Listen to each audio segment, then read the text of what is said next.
اعوذ باللہ من الشیطان الرجیم بسم اللہ الرحمن الرحیم۔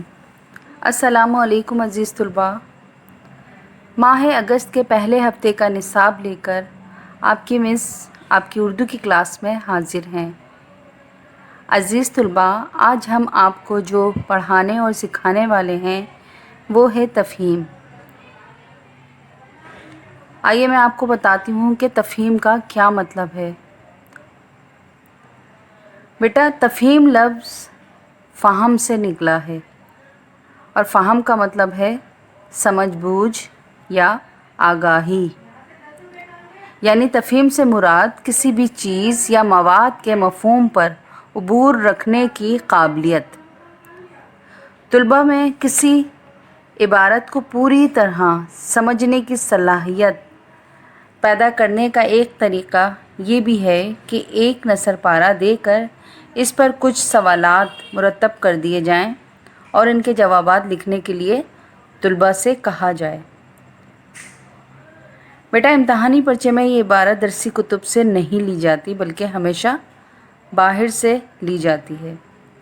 اس کے لیے کچھ ضروری ہدایات ہیں جو میں آپ کے سامنے رکھوں گی، اور تفہیم کرتے ہوئے آپ کو ان ہدایات کو اپنے ذہن میں رکھنا ہوگا۔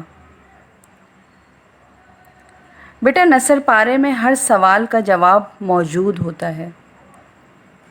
نثر پارہ یعنی کہ وہ جو تفہیمی عبارت ہم نے آپ کو دی ہے اس میں ہر سوال کا جواب موجود ہے۔ جوابات لکھنے سے پہلے نثر پارے کو خوب اچھی طرح 2-3 بار غور سے پڑھ لیجئے اور اس کے ساتھ ساتھ سوالات کا مفہوم پوری طرح سمجھنے کی کوشش کیجئے۔ اس کے بعد یہ معلوم کرنے کی کوشش کیجئے کہ جو سوال پوچھا گیا ہے اس کا جواب نثر پارے میں کہاں کہاں اور کس کس جملے میں پایا جاتا ہے۔ پھر اس کا جواب اپنے الفاظ میں لکھنے کی کوشش کیجئے۔ سوال میں جو کچھ اور جتنا پوچھا گیا ہو صرف اتنا ہی لکھنا چاہیے، کوئی غیر متعلق اور زائد بات ہرگز نہیں لکھنی چاہیے، اور جواب ہمیشہ مکمل جملے کی صورت میں لکھنا چاہیے۔ بیٹا، بعض سوالات کا تعلق طلباء کی ذاتی سوجھ بوجھ، ذہانت اور لیاقت سے ہوتا ہے۔ ان سوالات کے جوابات خوب سوچ سمجھ کر اور عبارت پر غور کرنے کے بعد دینا چاہیے۔ اگر کسی نثر پارے کے لیے موضوع عنوان تجویز کرنے کے لیے کہا گیا ہو تو اس مقصد کے لیے نثر پارے کو غور سے پڑھیے کہ اس کا مرکزی خیال کیا ہے، یعنی کس بات یا کس نقطے پر زور دیا گیا ہے۔ پھر اس مرکزی خیال یا نقطے کو عبارت کا عنوان بنا دیجئے۔ اوکے بیٹا، یہ تھی آپ کے لیے چند ضروری ہدایات جو آپ تفہیمی سوالات کرتے ہوئے ذہن میں رکھیں گے۔ آئیے اب وہ تفہیمی نثر پارہ دیکھتے ہیں جن کے تفہیمی سوالات کے جوابات آپ کو خود کرنے ہوں گے۔ آئیے بیٹا، نثر پارہ۔ معاشرے میں رہن سہن کے طور طریقوں کو ہم آداب معاشرت کہتے ہیں۔ آداب جمع ہے ادب کی، اس کے معنی ہیں طور طریقے۔